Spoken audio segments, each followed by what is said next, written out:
You didn't just watch a clip of Judge Boyd delivering a fierce cross-examination to a corrupt corporate executive. You watched millions of viewers emotionally accept a verdict from a courtroom that has no legal address, no official docket, and no constitutional authority. Yet, when the gavel slammed down, the satisfaction felt entirely real. That is the exact psychological blind spot we need to dissect today. The narrative always begins with an undeniable contrast. On one side, you have a wealthy executive, a man who represents institutional rot, corporate greed, and the frustrating reality that elite wrongdoers rarely face real consequences. On the other side sits Judge Boyd, the idealized embodiment of absolute moral clarity. When this executive scoffs at the charges, leaning back with the quiet confidence of a man whose lawyers usually make problems disappear, he utters the fatal line, "I am above this system." It is a phrase engineered to provoke immediate public outrage. In a real-world legal system, the response to such arrogance is painfully slow, wrapped in bureaucratic filings, endless appeals, and strategic delays. But in the ecosystem of viral media, justice does not wait. Judge Boyd doesn't just evaluate the evidence, he executes a flawless performance of moral authority. He leans forward, fixes his gaze on the defendant, and strips away the executive's shield of wealth with a single, devastating monologue. The words are sharp, calculated, and designed to say exactly what the public has been screaming in the comment sections for years. This is the perfect trap for the modern subconscious. When reality fails to hold power accountable, the internet manufactures a savior who will. This first section exposes how the illusion grabs your attention within the first 15 seconds, anchoring your emotions to a simulated courtroom before your logical brain can even think to ask for proof. Authority was simulated, not earned. This wasn't a verdict, it was a release valve. The story worked because it punished the right kind of villain. Justice felt real because it said what people wanted said. When fiction feels cleaner than reality, trust has already collapsed. This introduction sets the stage for a grand theatrical performance passing off as legal truth. To understand why this corporate execution narrative functions so flawlessly, we must look past the dialogue and dissect the structural skeleton of the performance. The illusion does not rely on legal accuracy, it operates entirely on borrowed authority. When the character of Judge Boyd speaks, he uses the first-person pronoun I. In the psychology of digital media, the word I instantly collapses the distance between the storyteller and the audience. It transforms a detached critique into an intimate, urgent deposition. The listener is no longer analyzing a piece of fiction. They are trapped inside the echo chamber of a live courtroom event. This simulated authority is reinforced through specific sensory cues.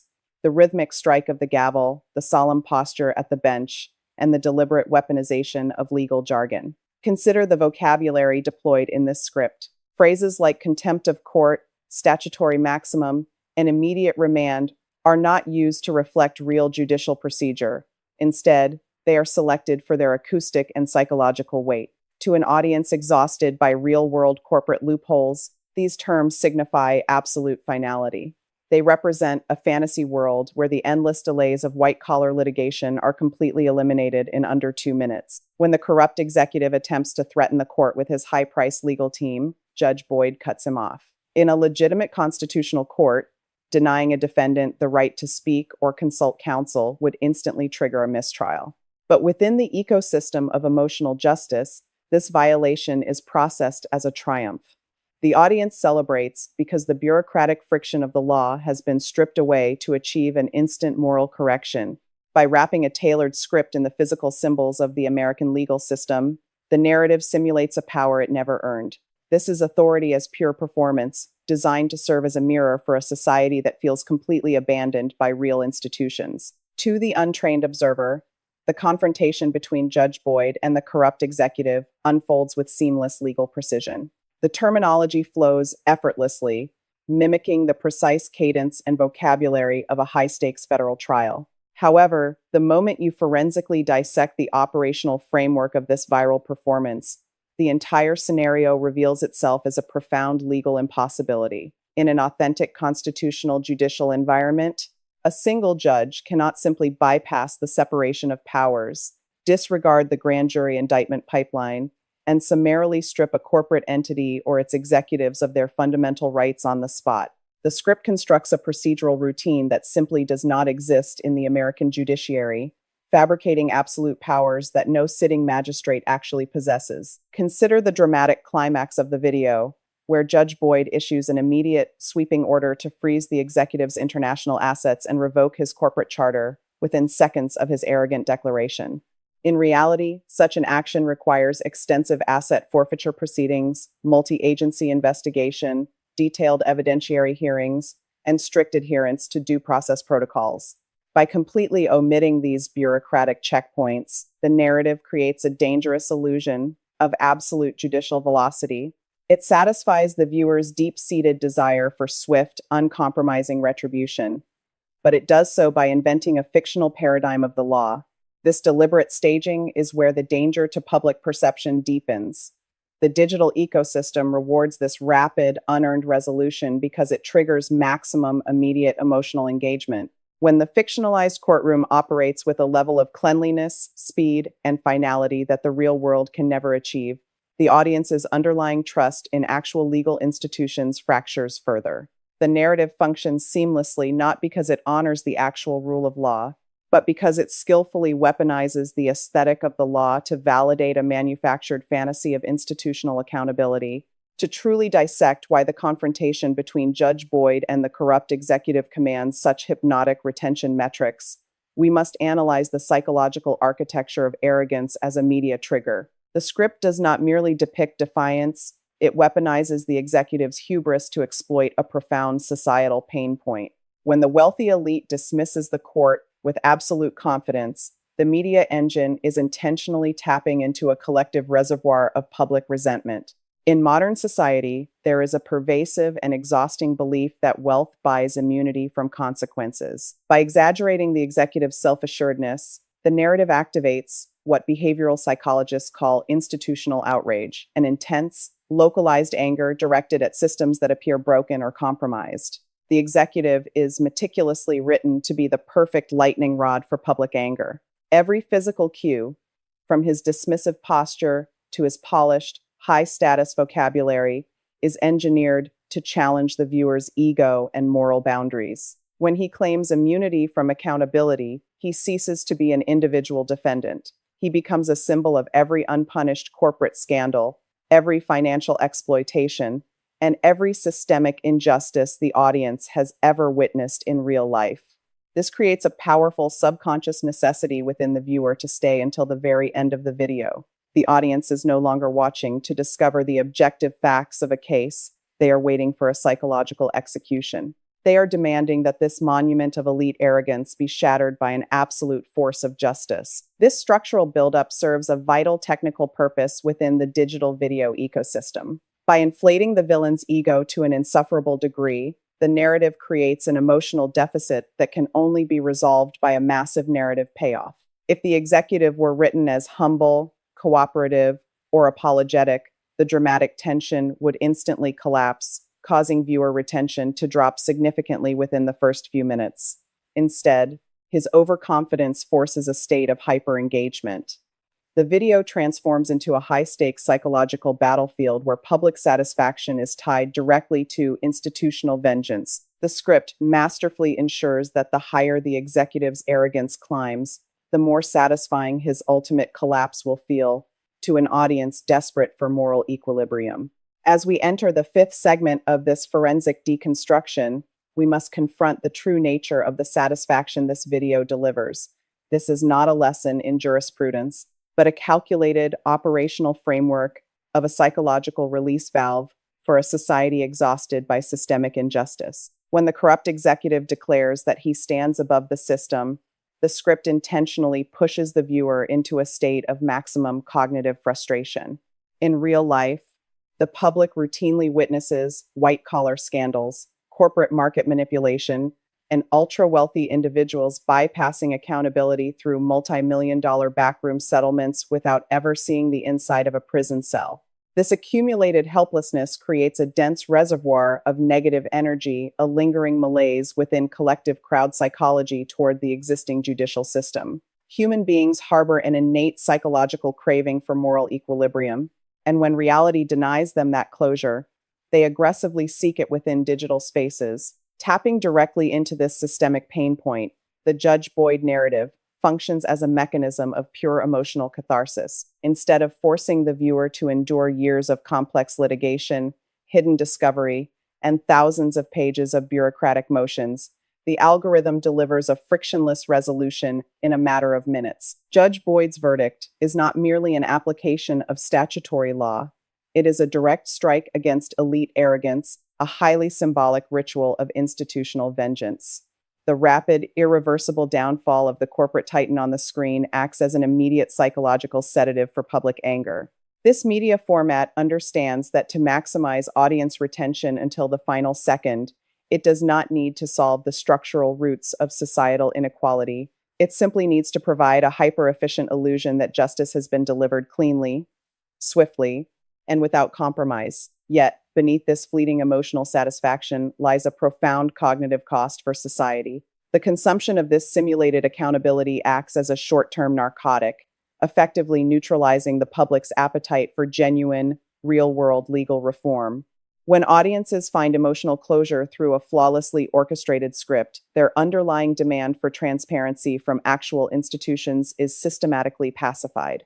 We cease to analyze real judicial policy and instead begin to consume judicial performance as high-tier entertainment.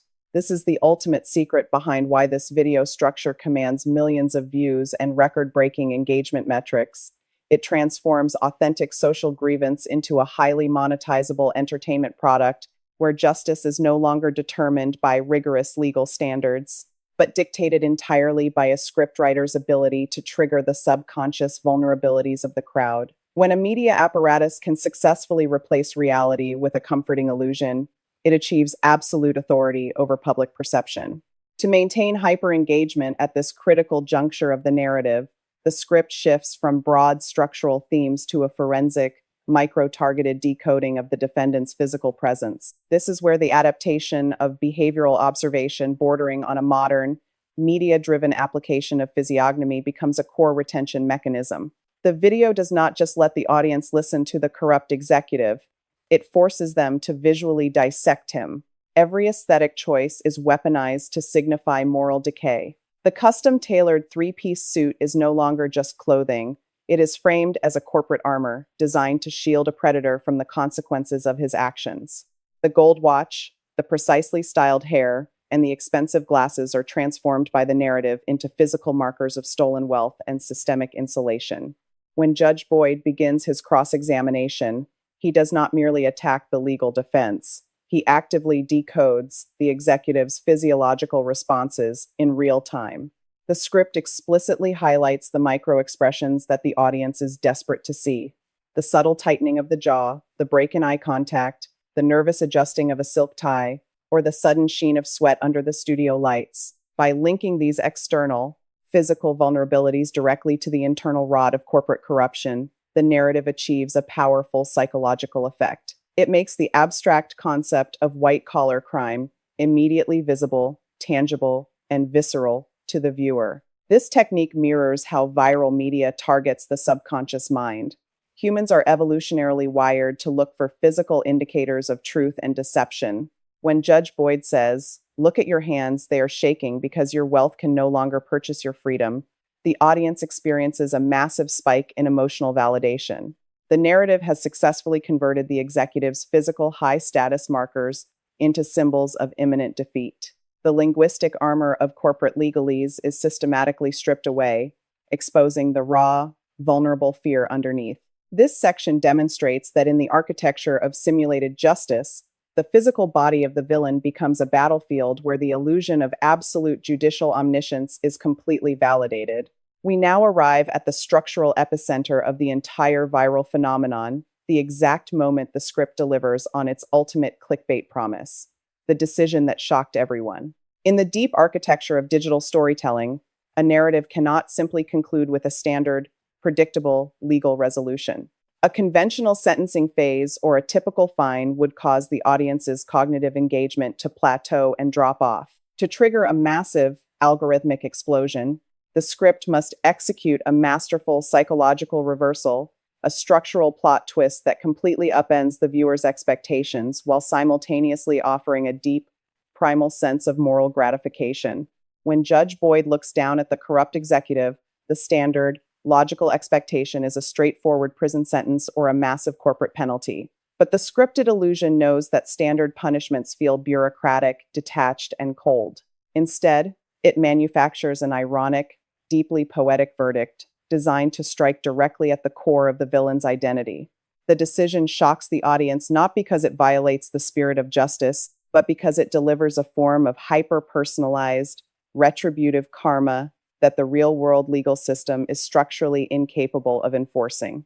For instance, the script might dictate that instead of merely seizing the executive's bank accounts, Judge Boyd orders his immediate removal from his luxury estate, forcing him to experience the exact socioeconomic vulnerability he inflicted on his victims. This specific type of narrative inversion acts as a massive dopamine release for the viewer. The script meticulously leverages the contrast between the executive's initial, unshakable arrogance and his absolute, paralyzed silence following the unconventional verdict. It is a highly engineered, theatrical climax that transforms a simple judicial decree into a weapon of absolute social correction. By saving this precise shock for the final act of the video, the media engine guarantees that audience retention metrics remain locked at their absolute peak until the very last frame. The viewers stay because they are bound by an unspoken subconscious contract. They endured the immense frustration of the executive's arrogance in the beginning, and now they must witness the complete poetic demolition of his institutional power. It is a masterclass in emotional pacing, ensuring that the final verdict leaves an indelible psychological mark on the crowd, forcing them to immediately share, comment, and emotionally validate the simulated reality before them. We arrive at the definitive final chapter of this systemic masterclass, the monetization of lingering hope and the infinite algorithmic loop. Once the dramatic dust settles and the corrupt executive sits frozen in complete, unvarnished defeat, the script does not simply fade to black. A conventional exit would waste the hyper-concentrated attention the media engine has worked so hard to cultivate. Instead, the final 60 seconds are precisely weaponized to convert raw emotional satisfaction into long-term digital capital. This is where the strategic call to action is deployed, not as a desperate plea for engagement, but as a solemn moral invitation to join a grander cause. Judge Boyd looks directly into the lens, transcending the physical boundaries of the simulated courtroom, and delivers a closing monologue carefully engineered to lock the viewer into a perpetual cycle of consumption. If you believe that no asset or title should ever place a man above the law, stand with us. By framing a basic platform metric, a channel subscription, as an act of systemic defiance against corporate corruption, the narrative flawlessly exploits the viewer's necessity to feel ethically aligned.